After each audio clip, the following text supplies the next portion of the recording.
Hi, this is Anthony, and I was just doing some remembrances about my first karate-do sensei. His name was Mamoru Shimemoto, and I learned Shotokan karate-do up until 6th Q, I believe, so that's green belt, and he also taught Judo, which I believe I got up to, it was like green belt. So I was 10 years old, it was 1970, there were no children's classes back then. I was going to class, I think that was at 7. The class was an hour and then I'd be ramped up. So I was going to martial arts classes with grown men when most 10-year-olds were probably getting put to bed. The reason was I was getting beaten up at school.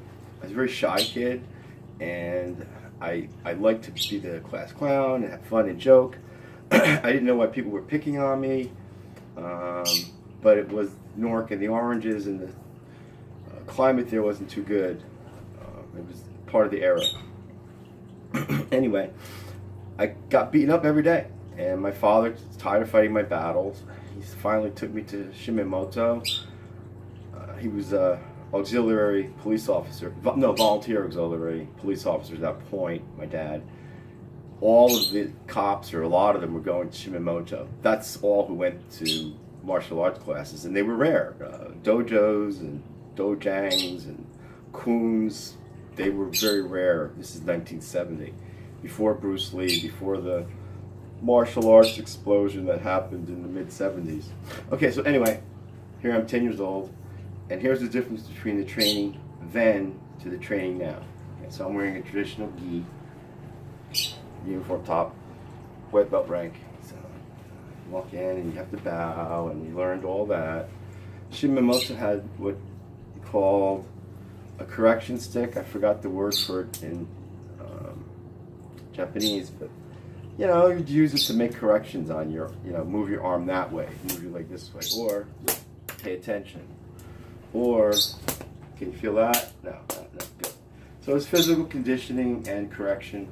You cannot use this stick today, even on adults. They'd probably sue you, so throw that out the window. There might be disagreements as to whether that's a good way to practice or not, but part of martial arts is learning how to physically condition yourself. So here's me, I'm 10 years old, and one of the first dances I learned was the horse stance. I'm in the horse stance now, okay? Facing the mirror, or the corner of the wall at that point, because I was so new. All of a sudden, out of nowhere, tap on the shoulder, Shimemoto. Just a Fiore. Is that the way I taught you to do the horse stance?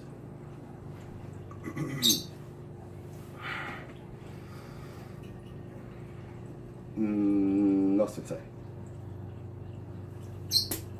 And he wouldn't hit, he would just move the legs out, back straight, for make the corrections, fists center. I did that for my first month. That forward stance and the reverse punch, those are my first 3 techniques the whole month. And calisthenics, the physical conditioning, which is about half of the class, which is brutally punishing compared to what I see now, and that's any place. Anyway, this is a long time ago. These are the old timers. He was in World War II. I was taught by men who fought in World War II. I went on to learn Ishin Shorinji, Ryu, Okinawa Te, from Robert Murphy up to green belt again. I don't know, maybe 4th or 3rd Q. I learned, he was in all of World War II, stayed on in Okinawa for another 20 years, came back, and I was one of his students. Peter Kwok, I met him by happenstance through a friend, and we studied and trained together. He taught me a lot of Shaolin Kung Fu. He too was in World War II, and these men were not playing around. We didn't have point sparring, you had to really block you know, even at the beginning level, you know, you start getting used to getting hit. What are you gonna do when you've never been hit? Somebody comes up and punches you in the face, and you never been punched in the face, but you're a black belt. You went to the corner dojo or the Mick dojo, and you followed the program. In 2 years, you're black belt. And a 16-year-old kicks your ass out in the parking lot of a 7-Eleven to get beer and pot money. I didn't want this to turn into a tirade. Anyway, the point is, training has changed so much for me that I don't think I can train anymore in American dojos or kuns, with few exceptions. I am going to be solo from now on.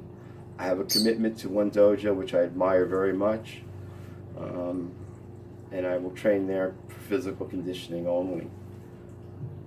And also I am learning quite a bit. They're teaching a form of Okinawa Ten. Always be white belt. Never consider yourself anything above that, whoever you are, or whatever you are, or however long you've been practicing. There's always something to learn. That's enough preaching and teaching. I went over my 5-minute mark, so probably by now half of you aren't watching. Those who've hung in there, thanks. Have a nice day, and thanks for pitting up with the judgmentalism of this older middle-aged martial artist who's been at it for 47 years. That's a boast. I apologize. My 47 years are no difference in the sea of time.